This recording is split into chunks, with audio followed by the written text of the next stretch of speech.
اقرأ أخيها ورتل القرآن اسمح بصوتك اسمع الأكوان. بسم الله الرحمن الرحيم. الحمد لله رب العالمين والصلاة والسلام على سيد المرسلين وعلى آله وأصحابه أجمعين. Ең алғаш жаратқан Аллаху Субхана ва Таалаға шексіз мақтаулар болсын. Андан кейін аламға рахмат үшін жіберілген, өзінің жашоосында ең ақырғы деміне чейін үмметім деп жашаған, жана мен бір туғандарымды сағындым деп бізді ескерген сүйікті пайғамбарымыз саллаллаху алейхи ва салламға Алла Тааланың үзгілтіксіз салават саламдары болсын. Аллаху Субхана ва Тааланың жалғыздығына, Алланың барлығына, бірлігіне иман келтіріп, Пайғамбарымыз саллаллаху алейхи ва салламның сүннетімен жашаған сіздерге дағы дайыма Алла Тааланың үзгілтіксіз рахматы, мерими, хидаяты нұры, адал рызқысы, берекесі бола берсін. Урматтуу телекөрүүчүлөр, бүгін сіздер менен Марва студиясынан біз өзіміздің Құран аяттары программабызды улайбыз. Мына ушул көрсөтүүбүздө біз сіздер менен кыскача Каусар сүрөсүнүн маанисине, анын маңызына, ал жерде кандай бизге түшүндүрө турган, ал жерден сабак ала турган, аткара турган, бизге байланыштуу мусулмандар аткара турган нерселерге көз чаптыргыбыз келет. Бул Каусар сүрөсү Куранда эң кичинекей сүрөлөрдөн деп билинет. Өзү 3 аяттан турат. Бул Мекке шаарында түшүрүлгөн аят.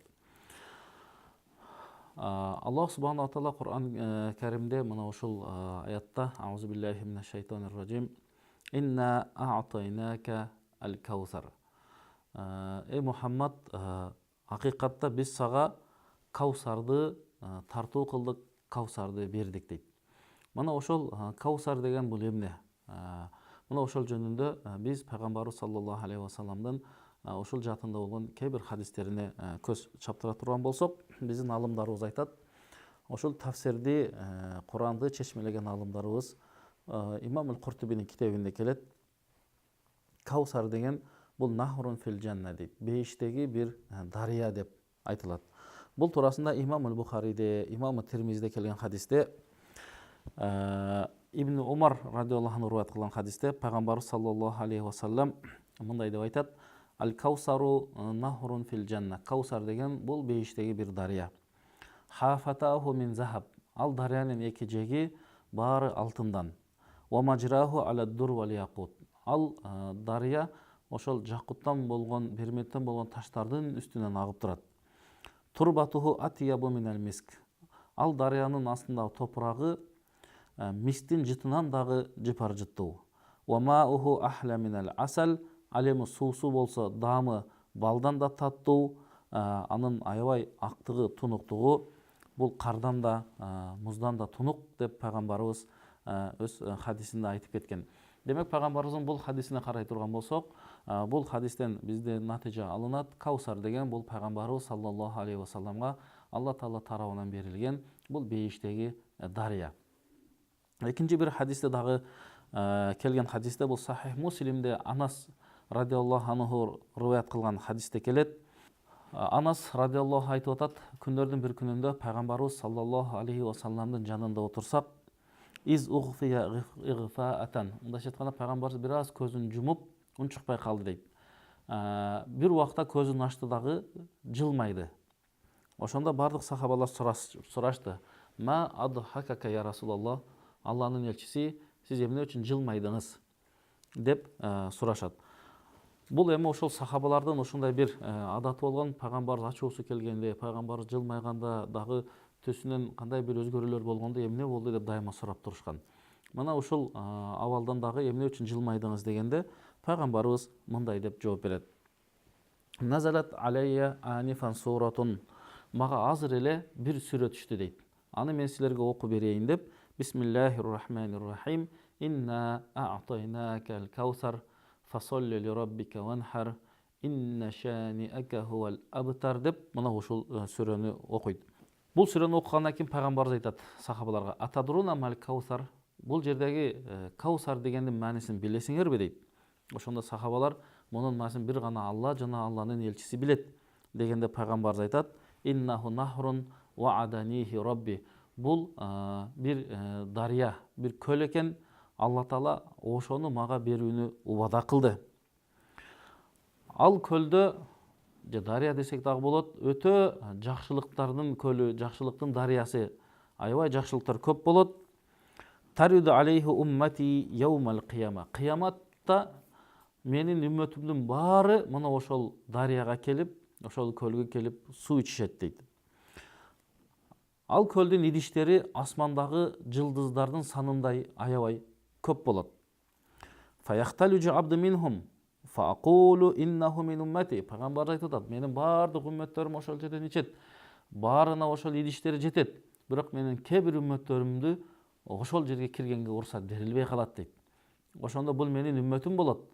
Бул менин үммөтүмдөн ал мусулман деп пайгамбар айтса, пайгамбарга айтылат экен: иннека ла тадри ма ахдаса баадак. Сен билбейсиң, бул адамдар сен бул дүйнөдөн өтүп кеткенден кийин кандай диндеги жок нерселерди киргизбегенин же Алла Тааланын туура жолунан адашып кеткенин сен билбейсиң. Канчалаган шариатка каршы туура эмес иштерин кылганын билбейсиң деп пайгамбарыбызга ушундай айтылат дейт. Мына ушул хадистен дагы биз тыйнак чыгара турган болсок, демек Каусар деген бул пайгамбарыбыз саллаллаху алейхи вассаламга Алла Таала тарабынан бериле турган дария же көл десек болот. Мындан да башка көптөгөн риваяттар бар тафсирлерде, бирок эң туурарагы мына ушул эки сөз деп алымдарыбыз айтат. Демек мына ушул суудан, пайгамбарыбызга убада кылынып берилген суудан ким ичкен болсо, эч качан андан кийин ал чаңкабайт деп да айтылат. Башка бир риваятта ушул имам Куртубинин тафсиринде келет. Ошол көлдүн төрт бурчунда 4 халифа болот дейт. Абу Бакыр, Усман, Омар, Али, мына ушулар болот дейт. Кимисин мына ушул пайгамбарыбыз айтып кеткен: менден кийин Куранды, сүннөттү жана туура багыт берген 4 халифанын жолун кармангыла деген ошол Абу Бакыр, Омар, Усман радиаллаху анхулар жөнүндө дагы ушул жерде айтылат. Ошонун 4 түркүгүндө 4өө болот.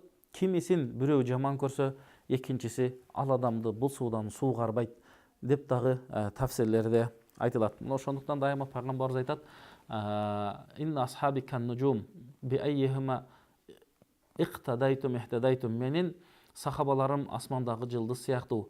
Кимисин ээрчисеңер, силер туура жолдо жүргөн болосуңар деп пайгамбар саллаллаху алейхи вассалам сахабалар жөнүндө айтып атат. Мына ошол сахабалардын эң туура жолдо жүргөндөрү мына ошол 4 сахаба болот. Мына ошолордун да кээ бир сүннөттөрүн пайгамбарыбыз аябай бекем кармагыла деп өзүнүн сөзүндө айтып кеткен.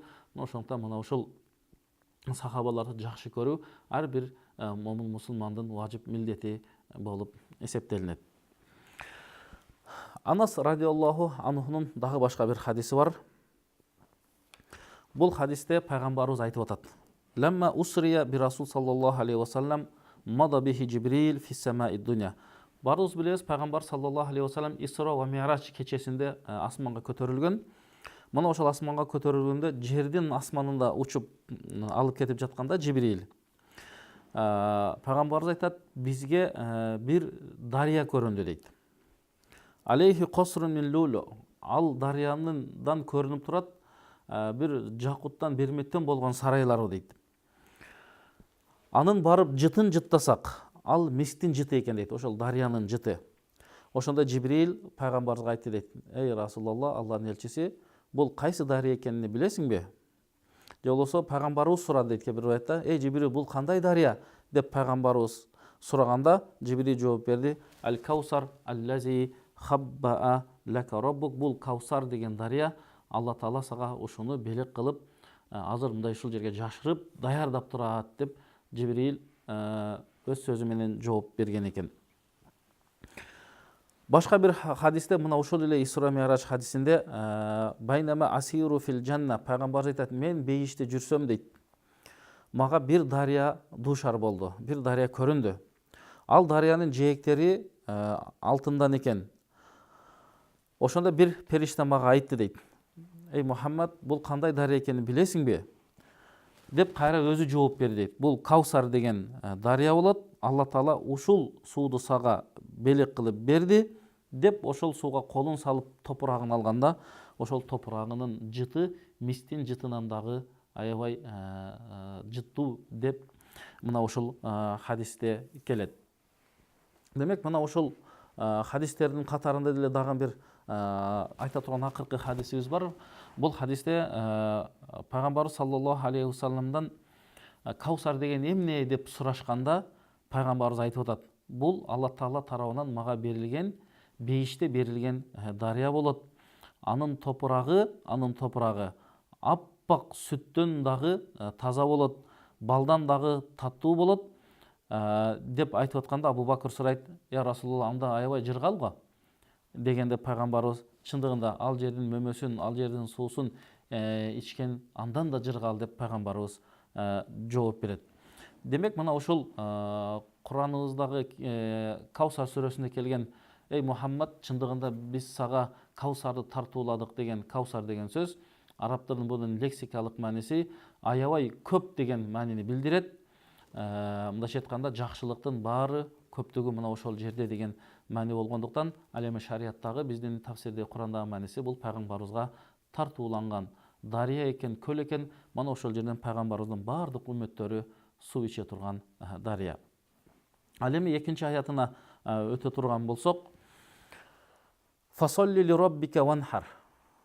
Бул мааниси намазды окугун дагы андан кийин барып курбандык кылгын деп айтылып атат. Бул жерде мына ошол биздин баардыгыбызга маалым, ажылык убагында, курбан айт учурунда ажыга барбагандардын мүмкүнчүлүгү барлар курбандык кылат. Ал эми ажылык сапарында жүргөндөр ошол барып ташты жамаратта шайтанга аткандан кийин баардыгы келип курбандык кылышат. Мана ошол жөнүндө айтылып атат: намазыңды окуп, андан кийин курбандык чалгын дейт. Пайгамбар саллаллаху алейхи вассаламдын башка бир сөзү бар: "Бүгүн биздин эң биринчи кыла турган ишибиз" дейт. Ошол айт күнү намазды окуйбуз, андан кийин барып курбандыгыбызды кылабыз деп айтат. Ошо ванхар дегенде бул жерде курбандык деген туура болуп атат. Башка бир тафсирлерде дагы ванхар деген бул намаз окуганда колду мына ошол киндиктин астына же үстүнө, көкүрөгүнө коюу деген дагы көптөгөн айтылган тафсирлер бар. Кандай болгон учурда да эң негизги адам өзүнүн жашоосунда мына ошол аятта айтылгандай намазыңды окугун, Алла Таалага ибадат кылгын, андан кийин курбандык чал деп атат. Демек намаздын дагы эң ар бир момун мусулмандын жашоосундагы Алланын парз болгондуктан, өтө маанилүү болгондуктан мына ошол намазга эң биринчи көңүл буруу керек. Анткени пайгамбар саллаллаху алейхи вассаламдын хадисинде келет: намаз бул диндин түркүгү, ким ошол намазды тургузган болсо динди тургузган болот дейт. Мына ал эми башка бир хадисинде пайгамбарыбыз айтат: эгер силердин үйүңөрдүн жанында дарыя агып турса, мына ошол дарыяга 5 жолу жуунуп турсаңар, денеңерде бир кир калабы деп сахабалардан сураганда, сахабалар жооп берет: эч бир кир калбайт деп. Бир күндө 5 жолу жуунса кантип кир калат эле деп жооп бергенде пайгамбарыбыз: 5 убак намаз дагы мына ошол сыяктуу, намаз окуп турсаңар, Алла Таала билип билбеген кичинекей күнөөңөрдүн баардыгын Алла Таала кечирип турат деп айтат.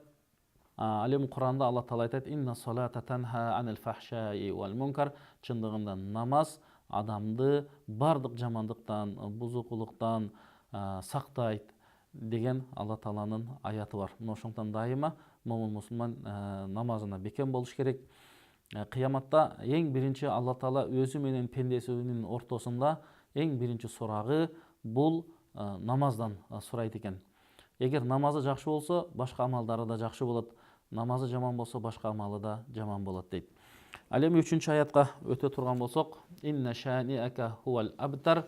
Бул аяттын мааниси: эй Мухаммад, сени жаман көргөндөр алар өздөрү шордуу деп айтылат. Мындайча айтканда пайгамбарыбыздын балдары Касым, Абдуллалар, Ибрахимдер каза болгондо арабтарда ошондой бир адат болгон экен: кимдин баласы өлүп, эркек баласы калбай, кыздары калган болсо, мунун тогумун улай турган эми эч ким калбай калды, үзүлүп калды, Мухаммад дагы үзүлдү дегенде мына ушул аят түшкөн.